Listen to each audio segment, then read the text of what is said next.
अस्सलाम वालेकुम स्टूडेंट्स, हम पढ़ रहे हैं 11th फिजिक्स का चैप्टर 2 और आज का हमारा टॉपिक है addition of factors.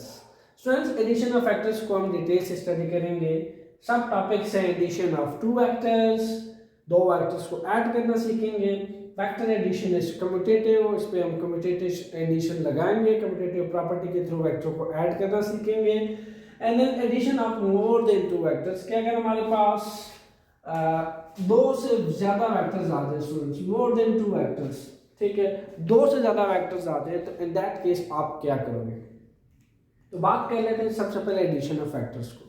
Students, vector को ऐड करने के लिए, ठीक है, आपने 9th 10th में एक मशहूर रूल समझा था एडिशन ऑफ फैक्टर्स के through, which is nothing but a had to tail rule, had to tail rule। अब हेड क्या है, ये टेल क्या है, शायद अब तक आपको समझ आ गई हो, ठीक है, इस टॉपिक पे पहुंचने तक। अंडरस्टूड सी बात है स्टूडेंट्स कि ये अगर एक वेक्टर है तो ये तुम्हारे पास उसका है हेड, ठीक है, ये क्या है, ये तुम्हारे पास इसका है हेड है, ठीक है, दिस वन इज हेड, इसको आप बोलते हो टेल। कई बुक्स एक वेक्टर को इसको बोलती है इनिशियल पॉइंट, इसको इनिशियल पॉइंट लिखती हैं, क्योंकि किसी भी वेक्टर का किसी भी फिजिकल क्वांटिटी जो वेक्टर होती है उसके इनिशियल पॉइंट होता है, ये उसका क्या होता है, फाइनल पॉइंट या टर्मिनल पॉइंट। इसको टर्मिनल पॉइंट भी कुछ बुक्स लिखती हैं स्टूडेंट्स। तो मशहूर एक रूल था हेड टू टेल रूल। उसमें तुम क्या करते थे कि अगर तुम्हें वेक्टर को ऐड करना है, एक वेक्टर के हेड को उठाया, हेड से किस में डाला, उसके टेल से जोड़ा, फिर दूसरी वेक्टर के जो सेकंड वेक्टर है फिर अगेन उसके हेड से उठाया, टेल से जोड़ा, एंड देन जो उसका रिजल्टेंट लिखना है तो हम क्या करते थे, रिजल्टेंट के हेड को लास्ट वेक्टर के हेड पे रखते थे, ठीक है। यहाँ भी स्टूडेंट्स हम ज्योमेट्रिकली वेक्टर एडिशन जो है वो देखेंगे टू वेक्टर्स की, ठीक है, और देखते हैं कि उस पर same head to tail rule कैसे अप्लाई कर सकते हैं। Okay, let's start students. Head to tail rule को समझते हैं टू वेक्टर्स के लिए, ठीक है। So addition of two vector, suppose करो स्टूडेंट्स कि आपके पास एक्स वाई प्लेन के अंदर, ठीक है, तुम्हारे पास ये एक ए वेक्टर है, ठीक है। तुमने क्या किया कि इस ए वेक्टर को स्केल कर लिया, यानी सपोज किया कोई फोर्स लग रही है, इसको तुम कोई फोर्स बोल दो जो कि लगभग 10 न्यूटन की लग रही है, ठीक है। तो 10 न्यूटन के लिए आज से स्केलिंग कर लो, ठीक है। यूं मान लो कि तुम्हारा इस फोर्स का 1 न्यूटन जो है किसके बराबर है, 2 मीटर के बराबर है, ठीक है। तो तुम्हारा इस फोर्स का 10 न्यूटन किसके बराबर होगा, 20 मीटर के बराबर होगा, सिंपल। तो 20 मीटर की एक लाइन ड्रा करो जो तुम्हारा वेक्टर ए बन जाएगा, ठीक है। सपोज करो ये जो तुम्हारा वाई एक्सिस है, ठीक है, यानी आपने जहां बैठ के वीडियो देख रहे हैं तुम्हारा वाई एक्सिस है, ये तुम्हारा एक्स एक्सिस है, ये आ रहा है। तो लाजमी सी बात है एक्स वाई एक्सिस के दरमियान जो तुमने ए वेक्टर दिया है ये हॉरिजॉन्टल एक्सिस के साथ क्या बनाएगा, एक वेक्टर बनाएगा, जिसको तुम बोल दो theta A, angle of A vector with horizontal x axis. Clear. अब स्टूडेंट्स एक सेकंड वेक्टर ले लेते हैं, इंतहाई आसान, ये x है, ये y है, ठीक है। एक ए वेक्टर ले लें, कुछ ऐसे बी वेक्टर ले लें, ऐसे करके इसकी भी स्केलिंग कर लें, सेम ऐसे ही। अगर तुम्हें सपोज किया कि गिवन है, ठीक है, 50 न्यूटन, ठीक है, बी वेक्टर गिवन है तुमको 50 न्यूटन, तो परेशान नहीं होना, ठीक है, कि मैं अब क्या करूं, मेरे फुटे में तो सेंटीमीटर है या इंचेस हैं या फीट हैं, मैं कहाँ से न्यूटन की स्केलिंग लेके आऊँ। इंतहाई आसान, अपने स्केल का 1 मीटर उठाओ, ऐसे करके 1 न्यूटन के इक्वल सपोज करो, ठीक है। तो यहाँ पे तुम सपोज कर लो कि तुम्हारे स्केल का 10 न्यूटन जो है वो 1 मीटर है, तो तुम्हारे स्केल का 5 मीटर क्या बनेगा, 50 न्यूटन। इंतहाई आसान, 50 न्यूटन का एक बी वेक्टर ऐसे ड्रा करो, ऐसे ओरिजिन पे रख के ऐसे ड्रा करो तो तुम्हारे पास बी वेक्टर आ जाएगा। अब स्टूडेंट्स तुमको ड्रा करना है, ठीक है, इन दो वेक्टर्स की एडिशन करनी है ग्राफिकली, ठीक, ज्योमेट्रिकली इसको दो वेक्टर्स को ऐड करना है। इंतहाई आसान स्टूडेंट्स, क्या करेंगे हम, again X Y plan draw करेंगे, this is your X, sorry Y, this is your X, ठीक है। यहां हम क्या करेंगे, similarly head to tail rule के थ्रू इसको ऐड करने वाले हैं। फर्स्ट वेक्टर ये आपका ए वेक्टर है जो कि थीटा ए बना रहा था हॉरिजॉन्टल एक्स एक्सिस के साथ, this is your A vector. इस ए वेक्टर को ऐड करने के लिए इसके हेड को बी वेक्टर की टेल पे रखेंगे, क्योंकि तुम ये जो एडिशन ऑफ टू वेक्टर्स पढ़ोगे किसके थ्रू पढ़ोगे, हेड टू टेल रूल से पढ़ोगे, head to tail rule, clear. अब सिंपल, फर्स्ट वेक्टर की हेड को बी वेक्टर की टेल पे रखा ऐसे करके, जहां वेक्टर हो वहां पे स्टूडेंट इसकी डायरेक्शन बताने के लिए आपने एरो को डालना नहीं भूलना। अब लाजमी सी बात है, इसका कोई रिजल्टेंट भी आना चाहिए। इस ए वेक्टर का डायरेक्शन तो ये हुआ, बी वेक्टर का डायरेक्शन ये हुआ, तो इसका जो रिजल्टेंट होगा उसको भी तो कोई डायरेक्शन होगा ज्योमेट्रिकली। उसका डायरेक्शन बताने के लिए जो आपका रिजल्टेंट है उसके हेड को अपने लास्ट वेक्टर के हेड पे रख दो, इंतहाई आसान। इसके हेड को अपने लास्ट वेक्टर के हेड पे रख दो। लाजमी सी बात है, इसकी भी कोई डायरेक्शन दोगी तो लाजमी सी बात है हमें एरो डालना पड़ेगा, ए वेक्टर प्लस बी वेक्टर। तो आपके पास ये जो रिजल्टेंट होगा एक कंबाइंड इफेक्ट रखता होगा किसके equal, equal to individual effect of A vector and B vector, यानी ये कंबाइंड इफेक्ट होता है। एडिशन के अंदर कंबाइंड इफेक्ट होता है। सपोज क्या तुमने ये 10 न्यूटन की फोर्स लगाई थी, ये 30 न्यूटन की फोर्स लगाई थी, तो ये जो लगने वाला रिजल्टेंट है पूरा 14 न्यूटन का कंबाइंड इफेक्ट रखेगा, ठीक है। ए वेक्टर प्लस बी वेक्टर तुमने लगाई 10 न्यूटन प्लस 30 न्यूटन। अब 10 न्यूटन और 30 न्यूटन की जो तुमने फोर्स लगाई थी इस डायरेक्शन में, इस डायरेक्शन में, तो इस डायरेक्शन में ये रिजल्टेंट जो है कंबाइंड इफेक्ट रखेगा 40 न्यूटन के साथ। इसलिए हम रिजल्टेंट को कहते हैं it is the combined effect, it is the resultant force. Resultant means जो इन दो वेक्टर्स का कंबाइंड इफेक्ट लेके आती है। तो ये होगा स्टूडेंट ज्योमेट्रिकली ए और बी वेक्टर को ज्योमेट्रिकली ड्रॉ करना। ये भी आपके पास बी वेक्टर यहाँ कोई जो एंगल बनाएगा that is theta B. Similarly यहाँ ये जो बी ए वेक्टर के साथ एंगल बनाएगा दैट इज थीटा बी, ठीक है। सिमिलरली रिजल्टेंट जो एंगल बनाएगा that will be theta R, उसको थीटा आर कह लें, ठीक है। So this is the addition of vectors, two vectors. अच्छा, कोई दो वेक्टर के एडिशन स्टूडेंट्स आप देखें तो आप ट्रायंगल लॉ ऑफ एडिशन से भी कर सकते हैं, क्योंकि अगर आप तीन साइड्स को देखें, कोई से दो वेक्टर्स के अगर रिजल्टेंट और प्लस ये दो वेक्टर्स को देखें तो इससे मिलने वाला हमें एक ट्रायंगल होता है, ठीक है। तो हम कोई से दो वेक्टर्स को हम ट्रायंगल लॉ ऑफ एडिशन से भी ऐड कर सकते हैं, क्योंकि ट्रायंगल की भी तीन साइड्स होती हैं और दो वेक्टर को मिला के जो कंबाइंड रिजल्टेंट आता है उसकी भी तीन साइड्स होती हैं, 1 2 3, तो इससे मिलने वाला भी ट्रायंगल हुआ। इसका मतलब ये है कि इस रिजल्ट तक अप्रोच करने के लिए हम एक और रूल भी यूज कर सकते हैं जिसको हम ट्रायंगल लॉ ऑफ एडिशन कहते हैं। Let's start triangle law of addition. Triangle law of addition students क्या कहता है, वो ये कहता है कि तुमको सपोज क्या इन दो वेक्टर को ऐड करना था, इस ए वेक्टर को और इस बी वेक्टर को। कहता ये है कि आप ए और बी वेक्टर को सेम ऑर्डर में ज्वाइन करें।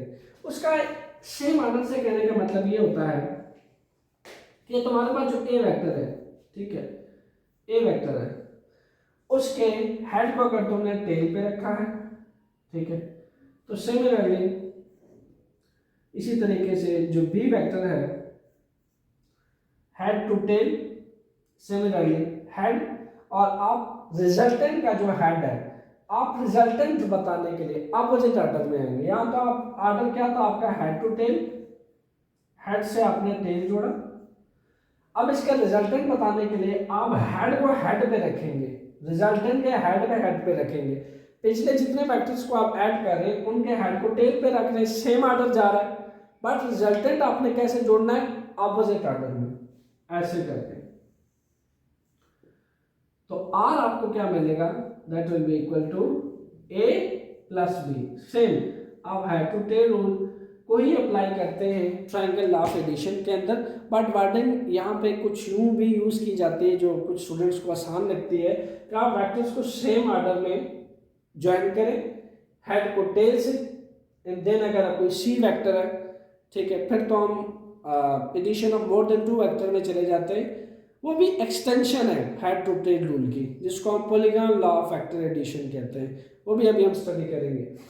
तो आप सेम ऑर्डर में जाएं तो रिजल्टेंट में आप अपोजिट ऑर्डर में जाएं, ठीक है, head to tail, head to head, ठीक है, head to head opposite order हुआ किसका, पिछले प्रीवियस ऑर्डर से, ठीक है। तो यहाँ पे भी आपको जो रिजल्ट मिलने वाला है स्टूडेंट्स, यहाँ पे भी जो आपके पास रिजल्ट मिलने वाला है, इसकी जो मैग्नीट्यूड होगा, ठीक है, वो कंबाइंड इफेक्ट रखता होगा किसके मैग्नीट्यूड के, vector A plus vector B के, ठीक है। और इसकी जो डायरेक्शन होगी वो भी आपके पास कंबाइंडली जोड़ी जाएगा, वेक्टर ए की डायरेक्शन और वेक्टर बी की डायरेक्शन। तो आपके पास ट्रायंगल लॉ ऑफ एडिशन की के थ्रू हम रिजल्टेंट में इन दोनों की डायरेक्शन को कंबाइंड डायरेक्शन दे सकते हैं, यानी इसकी कंबाइंड डायरेक्शन इस तरफ है और इसका कंबाइंड मैग्नीट्यूड ये है। आइए सीखते हैं स्टूडेंट्स अब कि आपके पास फैक्टर एडिशन कैसे कम्यूटेटिव प्रॉपर्टी को फॉलो करती है। होप सो यहाँ तक आपको पॉइंट क्लियर हो गया होगा। कम्यूटेटिव प्रॉपर्टी आपने जूनियर क्लासेस में पढ़ रखी है। वो क्या कहती है, वो कहती है कि अगर वेक्टर ए को बी में सम करो तो ये इक्वल होगा किसके, बी वेक्टर प्लस ए वेक्टर के। आइए इस बात को प्रूफ करते हैं। इंतहाई आसान स्टूडेंट्स, एक वेक्टर को प्लॉट करते हैं, ठीक है, कार्टेशियन सिस्टम के अंदर इनकी प्लॉटिंग ले लेते हैं, that is X, that is Y.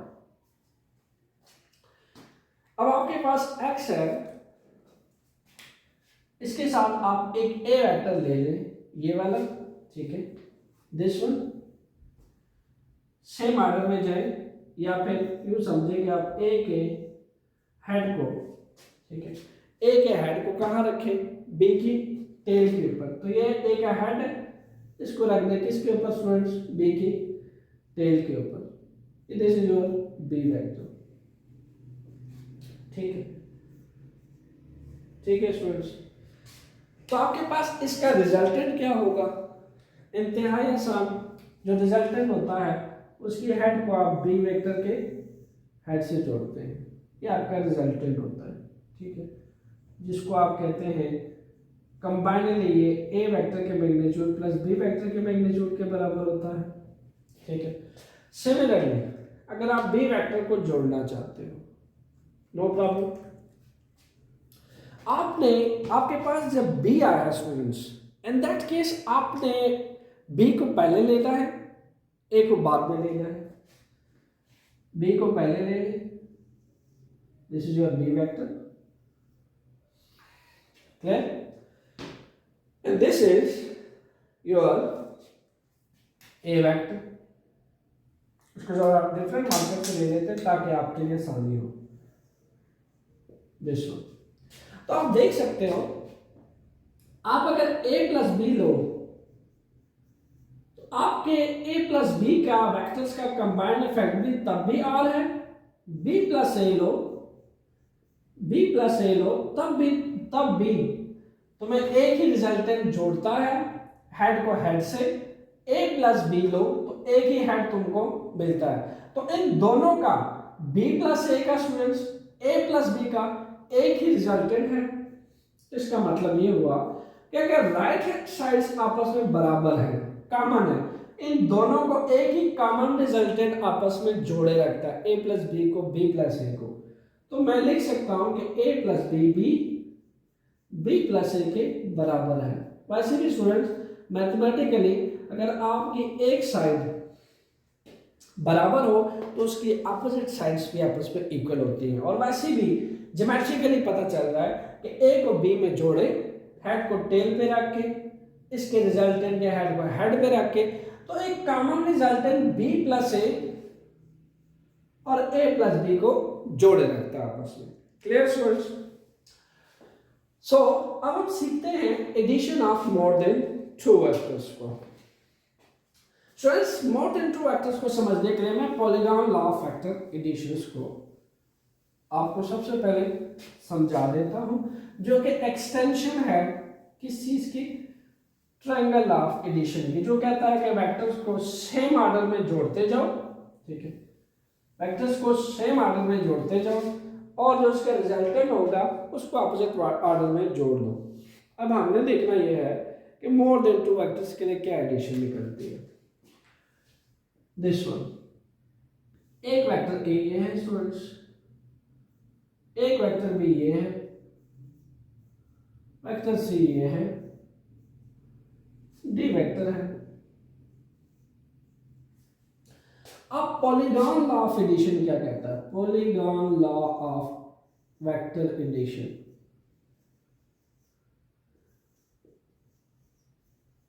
Polygon law, poly for more than two vectors, ज्यादा वेक्टर्स के लिए। पॉली वर्ड जब भी यूज होता है किस चीज के लिए होता है? ज्यादा वेक्टर्स के लिए यूज होता है। ठीक है, polygon law of vector addition, more than two vectors. देखो आपके पास ए वेक्टर है, बी वेक्टर है, सी वेक्टर है, डी वेक्टर, इसको तुम्हें ऐड करना है। इंतहाई आसान, वेक्टर ए को बी के साथ सेम ऑर्डर में जोड़ते जाओ, यानी हेड को टेल पे रखो, फिर सेम ऑर्डर बी वेक्टर के हेड को सी वेक्टर के टेल पे रखो, फिर सिमिलरली इसी तरीके से डी वेक्टर को आप क्या करें कि सी वेक्टर के हेड को टेल पे रखें। आप देखें तो यहां से यहां तक पहुंचते हैं स्टूडेंट्स आपका सेम ऑर्डर है, इन्हें हेड टू टेल रूल आप कर रहे हैं। फर्स्ट वेक्टर के हेड को दूसरे के टेल पे रखा, इसके हेड को इसके टेल पे, इसके हेड को इसके टेल पे रखा।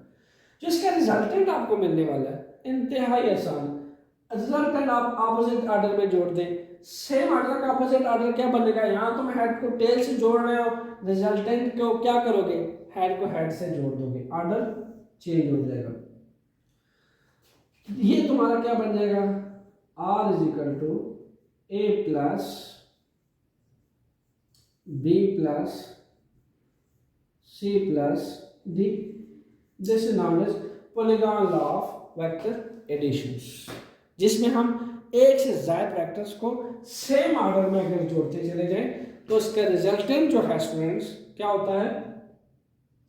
ऑपोजिट ऑर्डर में लास्ट वेक्टर के हेड से जोड़ दो। ठीक है, इन्हें हेड टू टेल रूल ही यहाँ पे हम यूज करते हैं, बट अगर सेम ऑर्डर आप यूज करें तो कुछ स्टूडेंट्स को ये चीज़ आसान लगती है। सेम ऑर्डर में जा रहे हैं, head to tail, head to tail, head to tail, last vector के हेड को हेड से जोड़ दो। ठीक है, this is known as polygon law of vector addition which we use for more than two vectors. तो आपको कहीं पे भी कार्टेशियन सिस्टम के अंदर स्टूडेंट्स कोई भी वेक्टर्स गिवन हो, A B C D, more than two vectors, तो आप ऐसे polygon law of vector addition से उसको जोड़ सकते हैं। तो